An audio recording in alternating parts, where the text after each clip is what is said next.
الرحمن الرحیم۔ عزیز طالبات السلام علیکم۔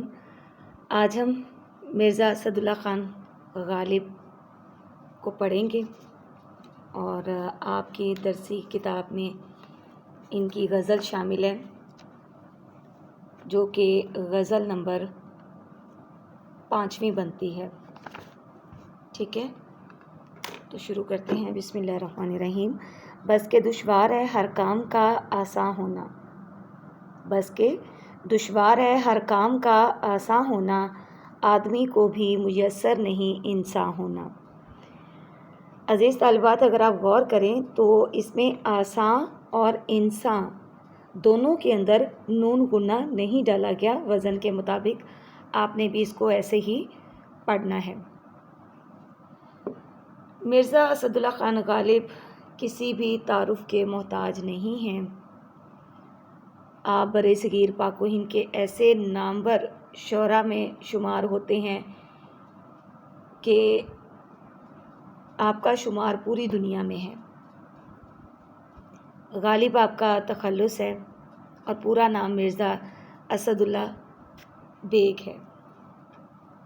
اکبر آباد آگرہ میں پیدا ہوئے اور آپ کے والد جو ہیں وہ مرزا عبداللہ بیگ۔ یہ خاندان ترکوں سے تعلق رکھتا ہے۔ آپ ترک خاندان سے تعلق رکھتے ہیں جو کہ سمرقند سے ہجرت کر کے برِ صغیر پاک و ہند میں آ کر آباد ہو گئے۔ غالب نے بچپن ہی سے نامساد حالات کا سامنا کیا۔ ابھی 5 برس کے تھے کہ جب گولی لگنے سے آپ کے والد جو ہیں وہ انتقال کر گئے۔ پھر آپ کی پرورش جو ہے آپ کے چچا نے کی۔ چچا بھی بہت جلد جو ہیں وہ ہاتھی سے گرنے کے بعد وفات پا گئے، تو آپ کی کفالت کی ذمہ داری آپ کے نانا کے پاس آ گئی۔ آپ 13 سال کے تھے، غالب 13 سال کے تھے جب آپ کی شادی ہوئی امراؤ بیگم سے۔ غالب کی زندگی کبھی بھی معاشی طور پر آسودہ حال نہیں رہی۔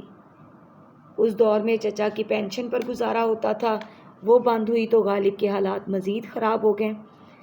غالب کا مزاج اصل میں تھا شہانہ اور اپنی شاہ خرچیوں کو وہ روک نہیں سکتے تھے۔ اس قسم کی صورتحال میں وہ اکثر و بیشتر قرض لینے پر مجبور ہو جاتے لوگوں سے، تو غالب کی زندگی کا بہت سا حصہ پینشن پر گزارا کرنے کی کوششوں میں بسر ہو گیا۔ ذوق کی وفات کے بعد مرزا اسد اللہ خان غالب بہادر شاہ ظفر کے استاد ہو گئے۔ اس طرح ان کی معاشی حالت کچھ عرصے کے لیے کسی حد تک بہتر ہو گئی۔ غالب کی ادبی اور شاعرانہ عظمت کا اعتراف ان کی زندگی میں ہی کیا جانے لگا تھا اور آج وہ بین الاقوامی شہرت تک مقبولیت حاصل کر چکے ہیں۔ نہ صرف آپ کی شاعری بلکہ آپ کے خطوط جو ہیں وہ بھی اردو نثر میں ایک اہم سنگ میل کی حیثیت رکھتے ہیں۔ آج ہم ان کی غزل پڑھیں گے۔ بس کہ دشوار ہے ہر کام کا آساں ہونا، آدمی کو بھی میسر نہیں انسان ہونا۔ ہر کام کا آسان ہونا، اصل میں یہاں پر شاعر جو ہے وہ کہنا یہ چاہ رہا ہے کہ کام کوئی بھی ہو، ہر کام آسان ہونا مشکل ہے۔ ہر کام آسان ہونا مشکل ہے، جیسا کہ آدمی کا انسان بننا بھی آسان نہیں ہے۔ آدمی کو بھی میسر نہیں انسان ہونا، یعنی کہ انسان ہونا انسان کے اپنے اختیار میں بھی نہیں ہے۔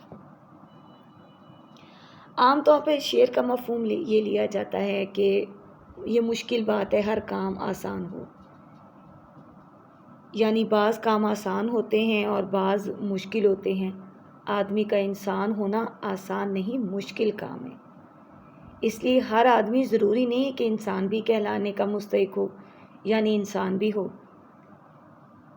لیکن عزیز طالبات، اگر مرزا غالب کے شعر کا مفہوم یہی ہے تو سمجھنا چاہیے کہ شعر کوئی گہرا شعر نہیں ہے۔ شاعر نے ایک عام بات کی ہے اور عام بات کرنا مرزا غالب کا شیوا نہیں۔ یہ بڑی غور طلب بات ہے، ٹھیک ہے۔ مرزا غالب کا یہ شیوا نہیں کہ وہ عام بات کریں، اس کا مطلب یہ ہے کہ بظاہر یہ عام سادہ فہم شعر لگ رہا ہے لیکن ہے نہیں، اس کا مفہوم سادہ نہیں ہے۔ غالب اصل میں ایک مشکل پسند شاعر ہیں، خود وہ اپنے اشعار میں اس کی جگہ جگہ جو ہے وہ تشہیر کرتے ہیں، جگہ جگہ اس چیز کا اظہار کرتے ہیں کہ غالب مشکل پسند شاعر ہیں۔ ان کا ایک خاص سوچنے کا انداز ہے۔ انہوں نے اس شعر کے اندر ایک نفسیاتی نقطے کی طرف اشارہ کیا ہے۔ عزیز طالبات، غور طلب بات ہے کہ اس شعر کے اندر ایک نفسیاتی نقطے کی طرف اشارہ کیا گیا ہے۔ یہ قدرتی بات ہے کہ جب کبھی کوئی بات بظاہر آسان نظر آئے تو انسان اسے زیادہ اہمیت نہیں دیتا اور اس طرف وہ توجہ نہیں دیتا جس توجہ کا وہ مستحق وہ کام ہوتا ہے۔ نتیجہ یہ ہوتا ہے کہ وہ آسان کام بھی آسان نہیں رہتا بلکہ انسان کے اس رجحان کے باعث مشکل ہو جاتا ہے۔ مرزا غالب نے اصل میں اس کی مثال یہ دی ہے کہ انسان بحیثیت آدمی ہونے کے یہ سمجھ لیتا ہے کہ آدمی اور انسان دو مترادف ہیں۔ آدمی انسان ہے اور انسان آدمی ہے، اس لیے انسان بننے کے لیے آدمی کہلانا ہی کافی ہے۔ آدم سے آدمی کی نسبت ہی اتنی کافی ہے کہ وہ انسان کہلائے۔ مرزا غالب آدمی اور انسان میں نمایاں فرق کرتے ہیں۔ آدمی ہونا تو محض حضرت آدم علیہ السلام سے ایک نسبت رکھنے کا نام ہے، یہ تو ایک جنس کی صفت ہے نا، جس طرح سے عزیز طالبات جمادات، نباتات، حیوانات ایک مخصوص جنس سے منسوب ہو کر ایک نام اختیار کر لیتے ہیں، اسی طرح انسان بھی آدم سے منسوب ہو کر آدمی کہلاتا ہے لیکن وہ انسان نہیں بن جاتا۔ آدمی سے انسان بننے تک ایک طویل فاصلہ ہے اور یہ فاصلہ ایک کڑی منزل ہے جسے بآسانی طے نہیں کیا جا سکتا۔ انسان کا یہ تصور کہ میں آدمی ہوں اس لیے انسان بھی ہوں، یہ ایک نہایت ہی آسان تصور ہے۔ حالی نے اسی جذبات کا اظہار کچھ اس طرح سے کیا ہے: فرشتے سے بہتر ہے انسان بننا، فرشتے سے بہتر ہے انسان بننا، مگر اس میں پڑتی ہے محنت زیادہ۔ ذوق اسی شعر کے مضمون کو کچھ اس طرح سے بیان کرتے ہیں: جو فرشتے کرتے ہیں کر سکتا ہے انسان بھی، جو فرشتے کرتے ہیں کر سکتا ہے انسان بھی، پر فرشتوں سے نہ ہو جو کام ہے انسان کا۔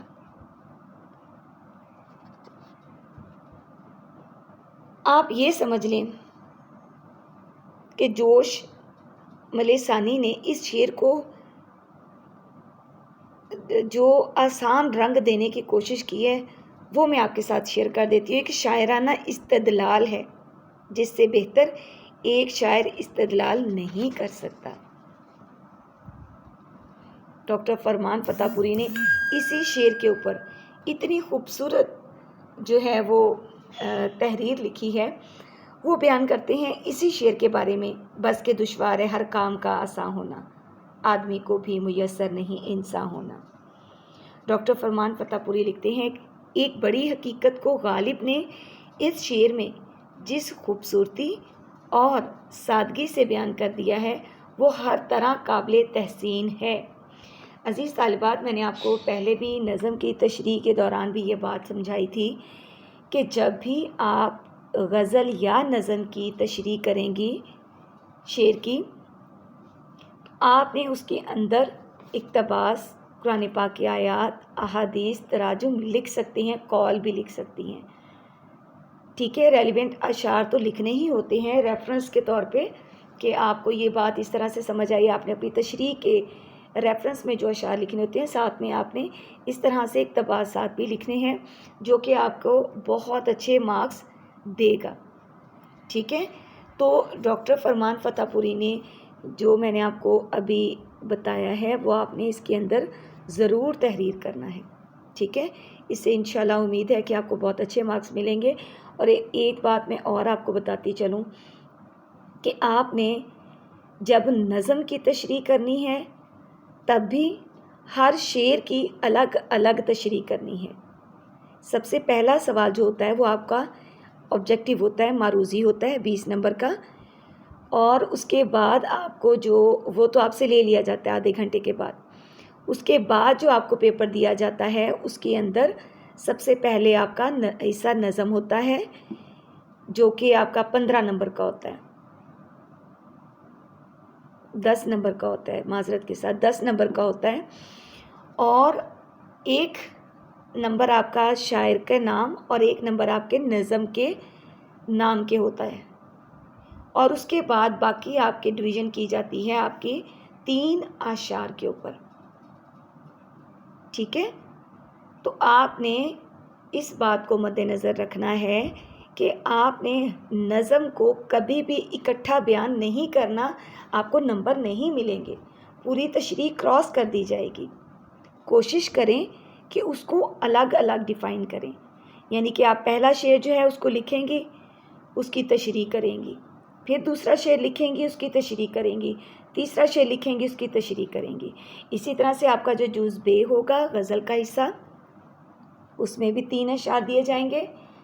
غزل کا نام نہیں ہوتا، ٹھیک ہے، صرف شاعر کا نام ہوتا ہے اس میں، تو آپ نے شاعر کا نام لکھنا ہے، اس کا آپ کا 1 نمبر ہوگا، باقی آپ کی ڈویژن جو ہے وہ 3 اشعار کی جائے گی، ٹھیک ہے، اور اس کے اندر بھی اسی طرح سے آپ نے الگ الگ 3 اشعار کی تشریح کرنی ہے، اکٹھی نہیں کرنی۔ تو ڈاکٹر فرمان فتح پوری اس شعر کے بارے میں کہتے ہیں، بس کہ دشوار ہے ہر کام کا آسان ہونا، آدمی کو بھی میسر نہیں انسان ہونا، کہ ایک بڑی حقیقت کو غالب نے اس شعر میں جس خوبصورتی اور سادگی سے بیان کر دیا ہے وہ ہر طرح قابل تحسین ہے۔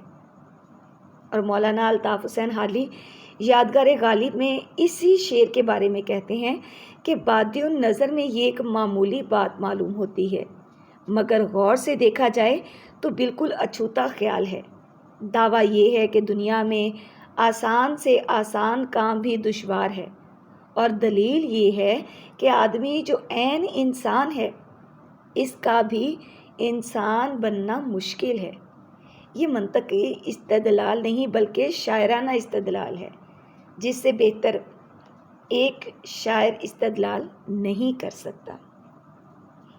میں ہر شعر کے بعد آپ کو فکری اور فنی اس کے محاسن بیان کروں گی، جو کہ آپ نے نوٹ ڈاؤن کرنے ہیں، موسٹ امپورٹنٹ ہوں گے وہ آپ کے لیے۔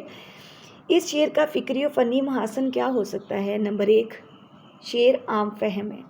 نمبر 2، یہ شعر صنعت تضاد ہے، ایسی صنعت جس کے اندر 2 مختلف تضاد باتیں کی جائے، جیسے دن رات، زمین آسمان، ٹھیک ہے، آدمی اور انسان مترادفات ہیں، ٹھیک ہے، مترادفات ہیں۔ نمبر 4، میسر ہونا اور آسان ہونا، یہ دونوں محاورات ہیں۔ اب ہم چلتے ہیں اپنے دوسرے شعر کی طرف۔ وائے دیوانگی شوق کے ہر دم مجھ کو، آپ جانا ادھر اور آپ ہی حیران ہونا۔ وائے افسوس، یہاں پر یہ کلمہ افسوس جو کہ اظہار مصیبت، رنج و الم کے موقع پر زبان پر آتا ہے۔ دیوانگی شوق، ہر دم ہر وقت۔ شاعر اس کا مفہوم کیا بیان کرتے ہیں کہ دیوانگی شوق پر افسوس ہے کہ میں اس کے تقاضے سے بار بار ان کو دیکھنے کے لیے جاتا ہوں اور خود ہی حیران ہو جاتا ہوں۔ یہ عشق کی ایک ایسی منزل ہے جس کے اندر شاعر کو خود بھی اپنی دیوانگی کا اندازہ نہیں کہ وہ اپنے عشق میں، شوق میں، ذوق میں اپنے محبوب کی گلی میں بار بار جاتا ہے، اور وہاں جا کے وہ خود حیران ہو جاتا ہے کہ وہ وہاں پر کیسے آ گیا۔ یہاں تو اس کے آنے کا ارادہ نہیں تھا، لیکن جب وہ وہاں پہنچ جاتا ہے تو اس کی اپنی ہی حیرانگی کی انتہا نہیں رہتی۔ یعنی ہر عاشق کی ایک تمنا ہوتی ہے، ایک آرزوؤں کا محور ہوتا ہے کہ وہ عاشق تک رسائی حاصل کرے اور اس کے پاس جائے، لیکن کیا ہوتا ہے کہ وہاں جا کر ڈانٹ ڈپٹ پھٹکار اور محبوب کے نہ ملنے سے وہ دل برداشتہ ہو جاتا ہے۔ لہٰذا عاشق بار بار دیوانگی شوق میں محبوب کے کوچے سے ناکام و نامراد لوٹ آتا ہے۔ غالب عزیز طالبات اس کیفیت کا بیان بڑے افسوس سے کرتے ہیں اور کہتے ہیں کہ مجھے اپنے جنون عشق کا حال بیان کرتے ہوئے نہایت افسوس ہوتا ہے، اور افسوسناک بات تو کہتا یہ ہے کہ میں ہمہ وقت پریشان اور حیران محبوب کی گلیوں میں ادھر ادھر پھرتا رہتا ہوں، اس لیے کہ دل بار بار محبوب کو دیکھنا چاہتا ہے اور میں بار بار ناکام رہ کر پریشان اور حیران لوٹتا ہوں، اس عزم کے ساتھ کہ اب محبوب کے کوچے کی طرف نہیں جاؤں گا، لیکن یہ میری خام خیالی ہے۔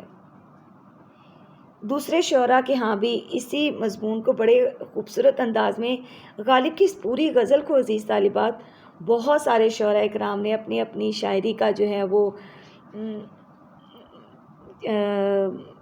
مطمع نظر بنایا ہے۔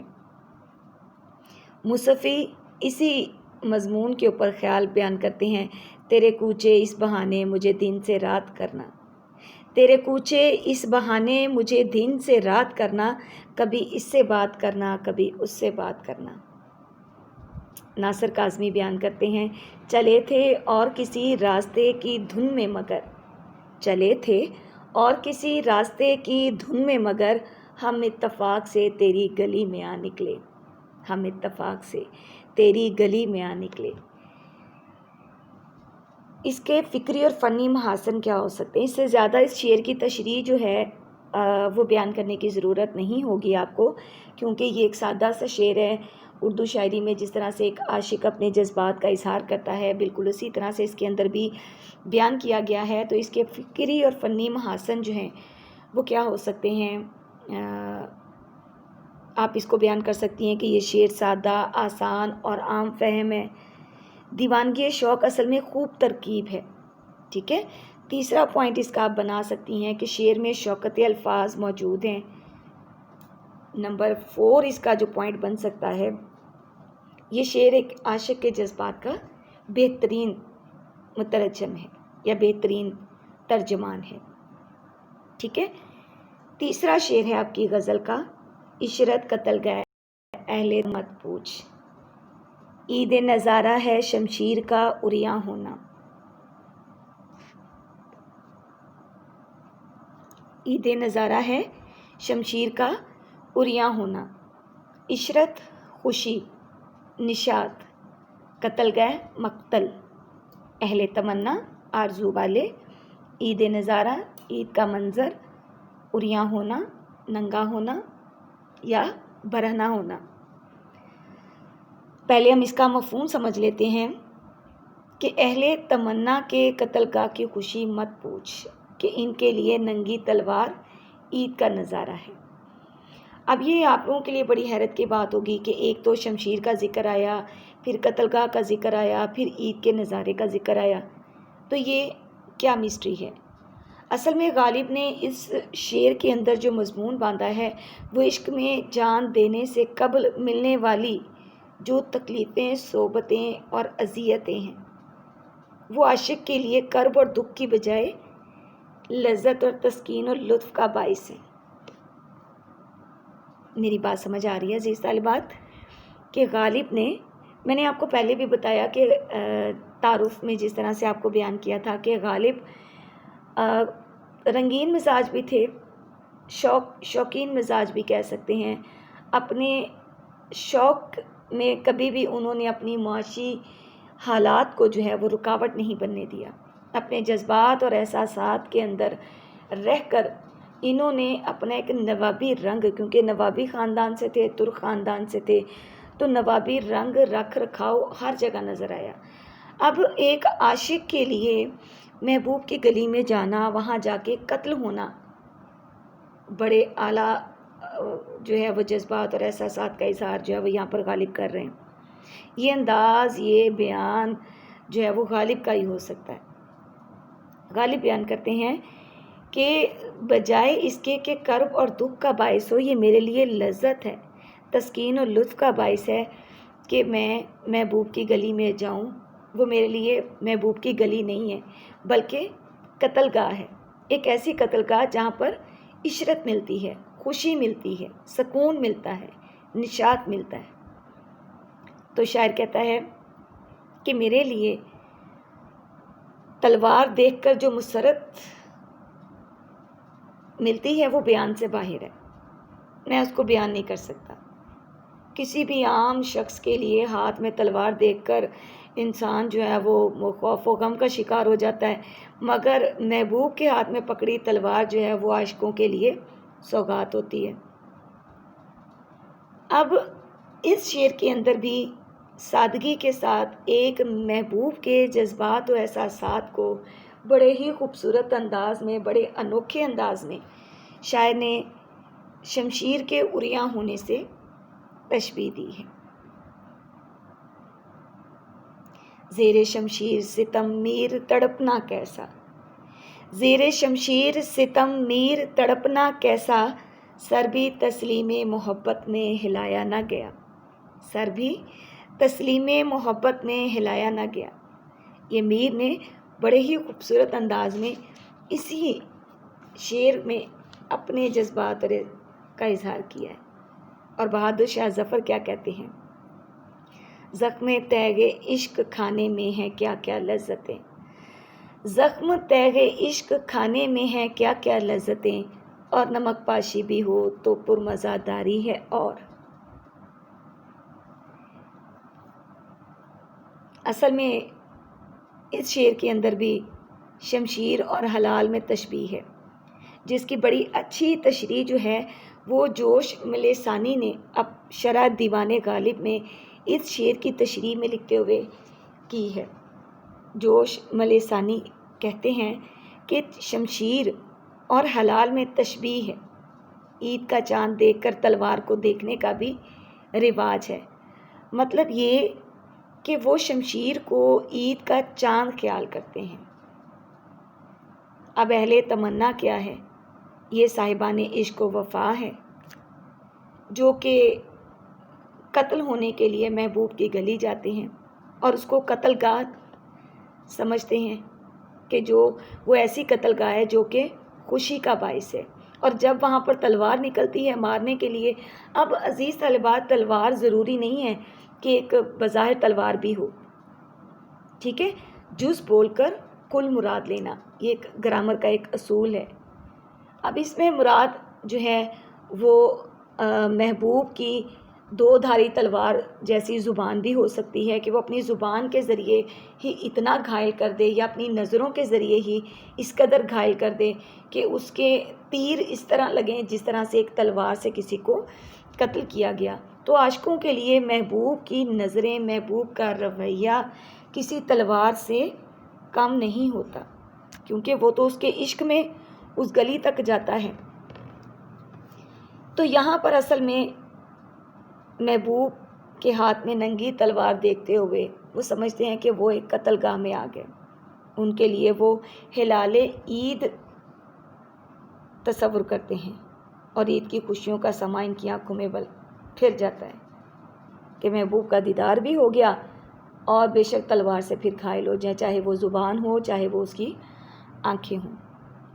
اس شعر کا جو فکری و فنی محاسن ہے وہ بھی عام سادہ فہم ہے بھی اور تھوڑا سا فصیح و بلیغ بھی ہے۔ عاشق محبوب کے ہاتھوں قتل ہونا باعث مسرت سمجھتے ہیں۔ نمبر 2، عشرت قتل گاہ، اہل تمنا، عید نظارہ اور شمشیر کا عریاں ہونا، یہ تینوں الفاظ جو ہیں یہ بہت خوبصورت اور عمدہ تراکیب ہیں۔ نمبر 3، یہ شعر فصیح اور بلیغ ہے۔ امید کرتی ہوں کہ آپ کو سمجھ آ رہی ہوگی۔ لے گئے خاک میں ہم داغے تمنائے نشاط، آپ کی غزل کا چوتھا شعر ہے۔ لے گئے خاک میں ہم داغے تمنائے نشاط، تو ہو اور آپ بصد رنگ گلستاں ہونا۔ داغ دھبا، نشان، تمنائے نشاط، خوشی کی آرزو، بصد رنگ، سو انداز، صد سو کو کہتے ہیں، بصد رنگ سو انداز، مفہوم اس کا کیا بنے گا؟ تو ہزار رنگ سے بنے سنورے اور ہم تمہیں دیکھیں، ہم تو اس خوشی کی تمنا کا داغ لے کر ہی پیوند خاک ہو گئے. ہماری آرزو ہے کہ تمہیں ہر خوشی حاصل ہو اور پھولوں کی طرح مہکتا رہے گی. اب اس کے اندر شاعر نے دعائیہ انداز میں اصل میں اپنے محبوب کے لیے بیان کیا کہ میں افسوس کا اظہار کر رہا ہوں کہ تمنا پوری نہیں ہوئی عاشق کی. اس کا شوق، اس کا ذوق شوق ہی رہ گیا اور وہ محبوب کے نہ ملنے سے غم اور دکھ کو سینے میں بسائے اس دنیا سے کوچ کر جاتا ہے. عزیز طالبات، اردو شاعری کا روایتی محبوب طرح طرح کی رنگ و بو اور کیفیات کا اظہار جو ہے وہ اپنے الفاظ کے ذریعے کرتا ہی رہتا ہے اور فکر و نظر اور اپنی دل آویز باتوں کے ذریعے، لفظوں کے ذریعے وہ ایک ایسا ماحول بنا دیتا ہے کہ پڑھنے والے کو بھی مزہ آتا ہے اور ایک کیفیت جو ہے وہ الفاظ کے ذریعے ایسے بیان کر دیتا ہے کہ وہ واقعی ایسا لگتا ہے کہ حقیقتاً ایسا ہو گیا ہے. اصل میں ہوتا کیا ہے، اردو شاعری میں جتنے بھی شاعر حضرات ہیں وہ اپنے جذبات اور احساسات کو اس طرح سے بیان کرتے ہیں کہ ایک عاشق کیا سوچتا ہے، اور ایک محبوب ہمیشہ سے اردو شاعری میں جو ہے وہ ظالم ہی دکھایا گیا ہے، جو کہ اپنے عاشق کو جو ہے وہ لفٹ نہیں کرواتا. اب محبوب کو دیکھنے کا شوق اپنے اندر جو نظارے، جلوے اور کیفیت رکھتا ہے، عاشق کی زندگی جو ہے وہ اسی سے پرسکون ہو جاتی ہے. لیکن افسوس کہ عاشق کی تمنا بھر نہیں آتی، پوری نہیں ہوتی. بقول شاعر، تمہاری دید ہی مقصد رہی جس کی بصارت کا، تمہاری دید ہی مقصد رہی جس کی بصارت کا، وہ چشم منتظر پتھرا گئی کیا تم نہ آؤ گے. وہ چشم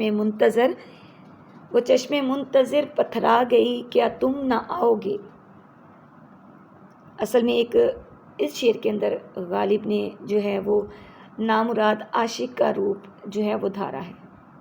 وہ کہتے ہیں کاش ایسا عالم دیکھنے کو میسر آتا کہ جہاں تو ہی تو ہوتا اور انداز بے نیازی سے اپنے آپ کو مختلف انداز سے سنوارتا، سجاتا، اپنی دلکشی میں اضافہ کرتا.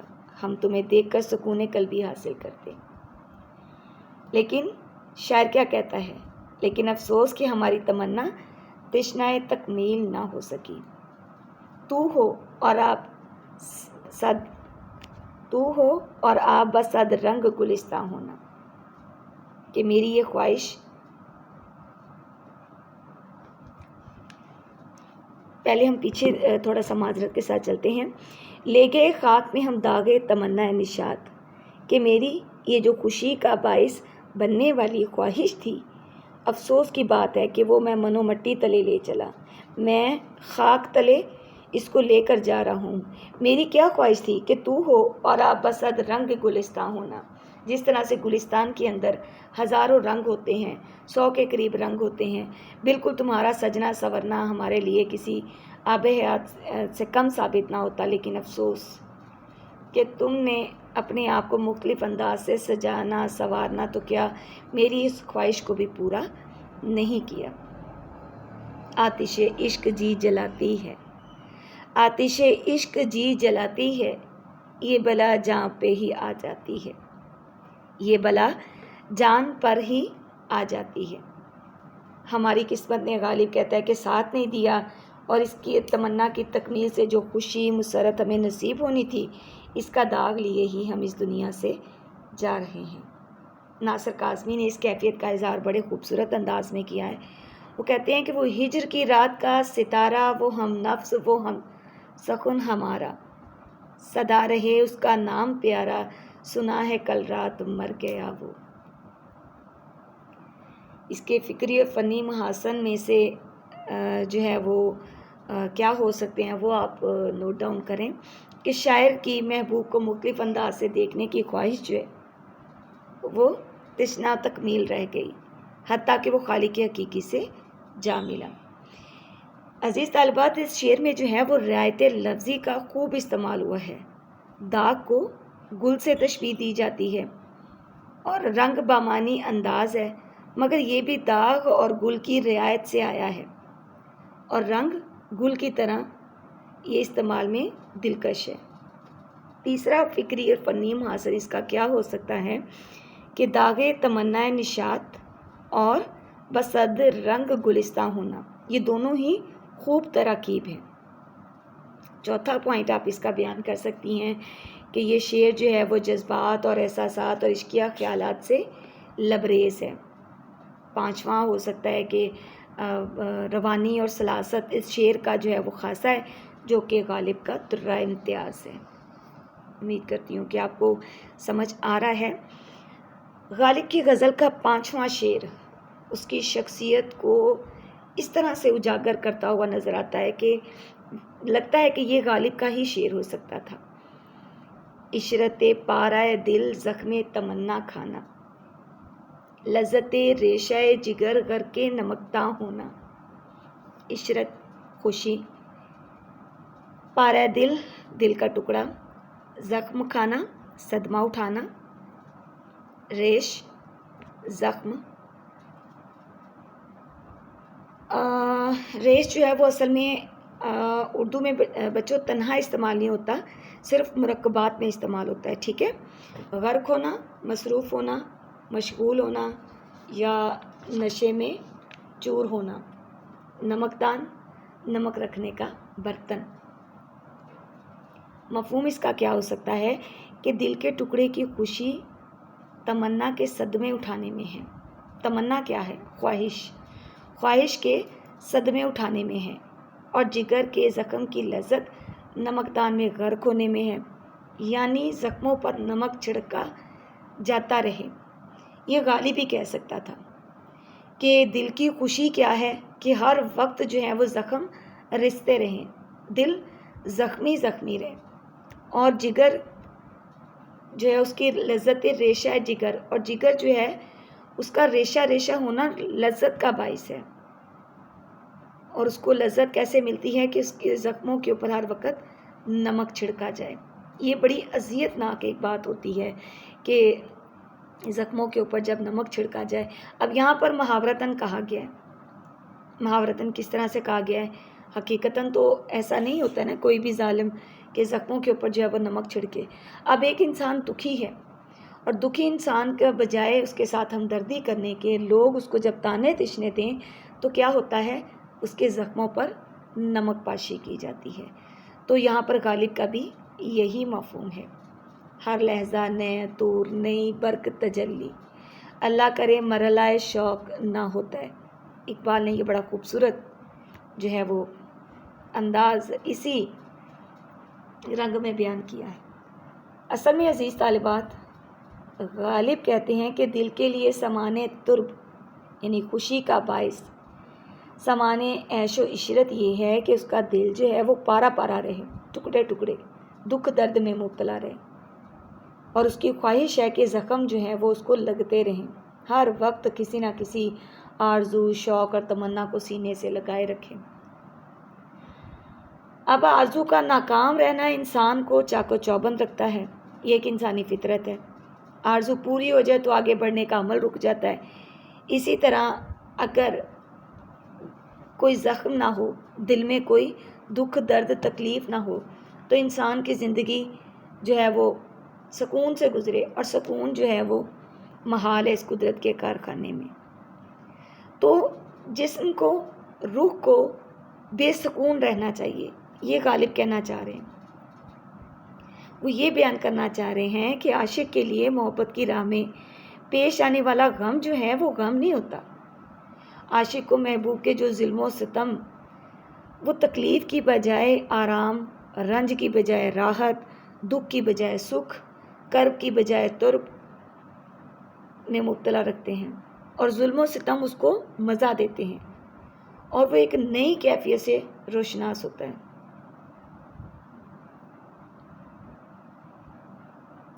زخم تیغ عشق کھانے میں ہے کیا کیا لذتیں، زخم تیغ عشق کھانے میں ہے کیا کیا لذتیں، اور نمک پاشی بھی ہو تو پھر مزہ داری ہے اور میں نے پیچھے بھی آپ کو یہ شعر جو ہے وہ پیچھے والے شعر کے اندر بھی بیان کیا ہے بہادر شاہ ظفر کا۔ عزیز طالبات، یہ بات مد نظر رکھیے گا کہ جب بھی آپ کوئی ریفرنس شعر لکھیں گی تو ایک شعر کو دوسرے میں بیان نہیں کریں گی، یعنی کہ ایک ہی ریفرنس جو ہے وہ آپ 2 سے 3 شعروں کے اندر بیان نہیں کر سکتی، آپ کو اس کے نمبر نہیں ملیں گے، اس کو کٹ کر دیا جائے گا۔ اس لیے ہر ایک کا الگ الگ ریفرنس ہی آپ نے رکھنا ہے۔ اس خوبصورت شعر کا جو ہے وہ عشرت پارہ دل زخم تمنا ہونا، لذت ریشہ جگر غرق نمکتا ہونا، اس کا فکری اور فنی محاسن کیا ہو سکتے ہیں؟ عاشق کو محبوب کے گلے لگائے ہوئے کھاؤ لذت دیتے ہیں، دکھ درد میں مبتلا کرنے کی بجائے شاعر کہتا ہے کہ وہ اس کو سکون دیتے ہیں۔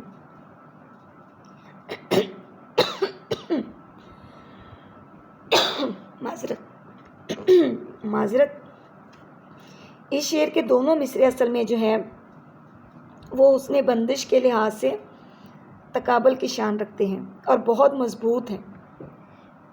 اس شعر میں صنعت ترسی اور قابل ستائش ہے۔ اس شعر میں صنعت ترسی قابل ستائش ہے کہ بڑے خوبصورت انداز میں صنعت ترسی جو ہے وہ پیش کی گئی ہے۔ اس شعر میں محبت کے درد و غم کی عظمت بڑے پرزور انداز میں بیان کی گئی ہے، بڑے انوکھے انداز میں بیان کی گئی ہے کہ نمک پاشی جو ہے وہ ایک عاشق کو سکون دے رہی ہے۔ شاعر نے ایک روایتی مضمون کو ایک نئے انداز میں جو ہے وہ پیش کر کے اس شعر کو جو ہے وہ جاوداں بنا دیا ہے۔ آپ کا چھٹا شعر ہے، کی میرے قتل کے بعد اس نے جفا سے توبہ، کی میرے قتل کے بعد اس نے جفا سے توبہ، ہائے اس زود و پشیماں کا پشیماں ہونا۔ جفا ظلم و ستم کو کہتے ہیں، ہائے افسوس، کلمہ افسوس اس میں جو ہے وہ آیا ہے۔ زود و پشیماں بہت جلد نادم ہونے والا، مفہوم اس کا دیکھ لیتے ہیں۔ اس نے میرے قتل کے بعد ظلم و ستم سے باز رہنے کی قسم کھائی ہے اور توبہ کی، لیکن افسوس کہ اس نے یہ توبہ میرے مرنے کے بعد کی میرے قتل کے بعد اس نے جفا سے توبہ، جفا ظلم و ستم سے اس نے معافی مانگ لی ہے۔ اس نے کہا کہ میں اب ظلم و ستم نہیں کروں گا، لیکن کب اس نے کہا کہ میرے قتل کے بعد، مجھے قتل کرنے کے بعد، مجھے دکھ درد تکلیف دینے کے بعد اس نے مزید ظلم و ستم کسی کے اوپر بھی روا رکھنے سے توبہ کر لی۔ ہائے اس زود و پشیماں کا پشیماں ہونا، کیا فائدہ کہتا ہے ایسی پشیمانی کا جو کہ میرے مرنے کے بعد ہے۔ اصل میں غالب نے عزیز طالبات اس میں بڑے ہی لطیف پیرائے میں محبوب کے ظلم و ستم پر جو ہے وہ طنز کیا ہے۔ وہ کہتے ہیں کہ بہت دیر کر کے آئے تو اور انداز بھی ایسا اپنایا کہ اب میں ظلم و ستم نہیں کروں گا، تو اسی کے اوپر طنز جو ہے وہ بڑے خوبصورت انداز میں اس کے اوپر غالب نے جو ہے وہ کیا ہے۔ مومن نے تقریباً اسی سے ملتا جلتا جو ہے وہ مضمون اختیار کیا ہے۔ وہ آئے ہیں پشیمان لاش پر اب، وہ آئے ہیں پشیمان لاش پر اب، تجھے اے زندگی لاؤں کہاں سے۔ اور بیدم کہتے ہیں، وہ آپ دیدہ بیٹھے ہیں بیدم کی لاش پر، وہ آپ دیدہ بیٹھے ہیں بیدم کی لاش پر، اب پانی لے کے آئے ہیں جب پیاس مر گئی۔ اصل میں غالب نے جو ہے وہ ایک روایتی مضمون جس کے اندر بیان کیا جاتا ہے کہ محبوب جو ہے وہ ستم شعار ہے، ظلم و ستم کرتا ہے، تو اس شعر کے اندر بڑے ہی لطیف طنز کا پہلو جو ہے وہ شاعر نے اختیار کیا ہے۔ وہ محبوب کا عاشق پر ظلم و ستم کے بعد پچھتاوے کے انداز کو بڑے خوبصورت انداز میں بیان کرتے ہیں کہ کی میرے قتل کے بعد اس نے جفا سے توبہ، ہائے اس زود و پشیماں کا پشیماں ہونا، یعنی کہ ایک طنز جو کیا ہے وہ بھی لطیف پیرائے میں کیا ہے۔ اس کا ایک اور مطلب یہ بھی نکلتا ہے کہ عاشق کو جو ہے وہ کوچہ محبوب میں واجب القتل سمجھ کر اس کی گردن زنی کا موقع ہاتھ سے نہ جانے دیا گیا، اور جب اس کا یہ مذموم فعل اختیار کر لیا گیا تو اس کے بعد جو ہے وہ پشیمانی ہوئی پشیمانی نے آ گھیرا، اب پچھتاوے کیا ہو جب چڑیاں چگ گئی کھیت. تو یہ آپ اس کے اندر جو ہے وہ انورٹڈ کاماز کے ذریعے بیان کر سکتی ہیں. اس کا فکری اور فنی محاسن کیا ہو سکتا ہے کہ یہ شعر جو ہے وہ جذبہ عشق سے لبریز ہے. سوز و گداز اس شعر کا خاصہ ہے، اور شعر میں شوکت الفاظ موجود ہیں جس سے شعر کے حسن اور وقار میں اضافہ ہوا ہے. پشیماں ہونا جو ہے وہ محاورہ ہے، اور ہائے حرف افسوس ہے جو کہ محبوب کے شدید پچھتانے پر مہر ثبت کرنے کے لیے کافی ہے. اور میری آواز بیٹھتی جا رہی ہے.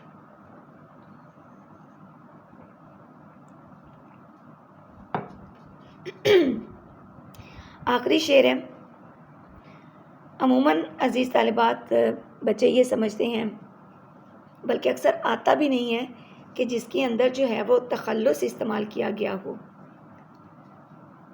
وہ شعر کم ہی آیا کرتا ہے. وہ اس لیے کہ اس طرح سے بچوں کو پتہ چل جائے گا کہ شاعر کا نام کیا ہے. جس طرح سے آپ کے اس شعر کے اندر استعمال ہوا ہے، اس شعر کو جو ہے وہ غزل کا مقطع کہیں گے. مطلع کہتے ہیں طلوع ہونے کی جگہ. طلوع ہونے کی جگہ یعنی کہ آپ کی غزل کا جو پہلا شعر ہے وہ آپ کا مطلع کہلائے گا، اور آپ کی غزل کا آخری شعر جس کے اندر شاعر اپنا تخلص استعمال کرے اس کو مقطع کہیں گے. ٹھیک ہے. تو حیف چار گرا کپڑے کی قسمت غالب، حیف چار گرا کپڑے کی قسمت غالب، جس کی قسمت میں ہو عاشق کا گریباں ہونا. آپ کی غزل کے اس مقطع کے اندر غالب جو ہے وہ کہتے ہیں کہ حیف افسوس، یہاں پر افسوس کا کلمہ جیسے پیچھے ہائے استعمال ہوا تھا وہ بھی ایک افسوس کا ہی حرف افسوس تھا. بالکل اسی طرح سے حیف بھی حرف افسوس ہے. افسوس کا کلمہ، چار گرا چھوٹا سا، گریبان گلا. اب اس کا مفہوم کیا ہو سکتا ہے کہ غالب اس چار گرا کپڑے کے نصیب پر افسوس ہوتا ہے جس کی قسمت میں عاشق کا گریبان ہونا لکھا ہو. اب اس کے اندر غالب نے اصل میں اردو کی جو کلاسیکی شاعری کا ایک مخصوص رنگ ہے کہ ایک عاشق جو ہے وہ گریبان پھاڑتا ہے اور گلی کوچوں میں نکل جاتا ہے، تو اسی کے اوپر جو ہے وہ شاعر نے کہا کہ بڑا افسوس اس کپڑے کے اوپر، اس کی قسمت کیا ہے کہ اس کو ایک عاشق کا جو ہے وہ گریبان ہونا پڑتا ہے، اور اس بیچارے کی بھی کیا قسمت کہ ہر دوسرے دن وہ پھٹا ہوتا ہے. اصل میں گریبان کا یہاں پر ذکر کر کے جو ہے وہ محبوب نے محبت کی شدت جو ہے، جنونی کیفیت، دیوانگی کی کیفیت جو ہے وہ بیان کی ہے. اب کے جنوں میں فاصلہ شاید نہ کچھ رہے. مومن خان مومن نے بڑے خوبصورت انداز میں عاشق کے گریبان کا تذکرہ کچھ اس انداز میں کیا ہے کہ اب کے جنوں میں فاصلہ شاید نہ کچھ رہے، دامن کے چاک اور گریبان کے چاک میں. اقبال نے بھی گریبان کا تذکرہ بڑے منفرد انداز میں کیا ہے، وہ بھی آپ نوٹ ڈاؤن کریں. میں نے آپ کو بتایا عزیز طالبات یہ پوری غزل جو ہے اس کے اوپر ایسے ایسے شعراء کرام نے بھی تبازمائی کی ہے اپنے اپنے انداز میں، اپنی شاعری کے رنگ میں، کہ مزہ آ گیا کہ یہ ہر شعر کا آپ کو جو ہے وہ ایک ریفرنس شعر بڑے ہی خوبصورت انداز میں مل جائے گا. تو اقبال بیان کرتے ہیں، فارغ تو نہ بیٹھے گا محشر میں جنوں میرا، فارغ تو نہ بیٹھے گا محشر میں جنوں میرا، یہ اپنا گریباں چاک یا دامن یزداں دا چاک. آتش نے بھی جو ہے وہ اسی غالب کے شعر میں ہی ایک انداز اپنایا ہے. وہ کہتے ہیں کہ ہمیشہ میں نے گریباں کو چاک چاک کیا، ہمیشہ میں نے گریباں کو چاک چاک کیا، تمام عمر رفو گر رہے رفو کرتے. یہ آپ کو ریفرنس جو ہے وہ آپ کی اپنی ہی درسی کتاب میں سے بھی مل جائے گا، جو کہ آتش کی آپ کے شامل ہے اس میں غزل، تو اس کے اندر سے آپ کو جو ہے یہ بڑے خوبصورت انداز میں مل جائے گا. اس کا فکری اور فنی محاسن غالب کے اس آخری شعر کا کیا ہو سکتا ہے کہ شاعر نے عاشق کے گریبان کا حصہ بننے والے چار گرا کپڑے پر بڑے خوبصورت انداز میں افسوس کیا ہے. اور حیف جو ہے وہ حرف تاسف ہے. ٹھیک ہے، جیسے پیچھے حرف افسوس استعمال ہوا تھا تو اس کے اندر حرف تاسف استعمال ہوا ہے. لفظ قسمت کی تکرار ہے. ٹھیک ہے، دونوں شعروں کے اندر آپ دیکھیں کہ حیف اس چار گرا کپڑے کی قسمت غالب، جس کی قسمت میں ہو غالب عاشق کا گریباں ہونا. تو اس کے اندر جو لفظ قسمت ہے اس کی تکرار ہے. یہ چیز بھی آپ ضرور مینشن کیجئے گا اس کے اندر تشریح کرتے ہوئے. تو چار گرا کپڑے اور عاشق کا گریبان ہونا میں خوب رعایت لفظی ہے. چار گرا کپڑے اور عاشق کے گریبان ہونا میں خوب رعایت لفظی کا استعمال ہوا ہے. شعر میں عام مضمون ہی ادا کیا گیا ہے، لیکن اس کو اس انداز میں بیان کیا گیا ہے کہ وہ ایک خوبصورت اور انوکھا مضمون جو ہے وہ لگتا ہے. شعر کے الفاظ موزوں اور برجستہ ہیں. یہ شعر عاشق کی واردات قلبی کا حقیقی ترجمان ہے. ناساں سے مجھ کو غم نے کیا شرمسار حیف. ناساں سے مجھ کو غم نے کیا شرمسار حیف. 100 بار پھٹ چکا یہ گریباں ہزار حیف. 100 بار پھٹ چکا یہ گریباں ہزار حیف. امید کرتی ہوں کہ آپ کو بڑے اچھے طریقے سے یہ سمجھ آ گئی ہوگی غزل. اس کا ہم دیکھ لیتے ہیں. ایکسرسائز نہیں ہے، بک کے اوپر سے دیکھتی ہوں. غزل کے جو ہے وہ ایکسرسائز آپ کی نہیں ہوتی ہے، اور مطلب شاعری کی، اور لیکن پھر بھی آپ جو ہے وہ اپنی اچھے طریقے سے اس کی تیاری کیجیے گا، اس کو اچھے طریقے سے سمجھیے گا. امید کرتی ہوں کہ آپ کو جو ہے وہ اس کی سمجھ آ گئی ہوگی. میں نے آپ کو پہلے بھی کہا تھا کہ ڈسکرپشن باکس میں میں نے اپنا نمبر دیا ہوا ہے. آپ کو کوئی بھی مسئلہ ہوتا ہے کسی بھی قسم کا، آپ میرے سے رابطہ کر سکتی ہیں. کوئی شعر آپ کو سمجھ نہیں آ رہا ہے وہ آپ میرے سے پوچھ سکتی ہیں. خدا حافظ.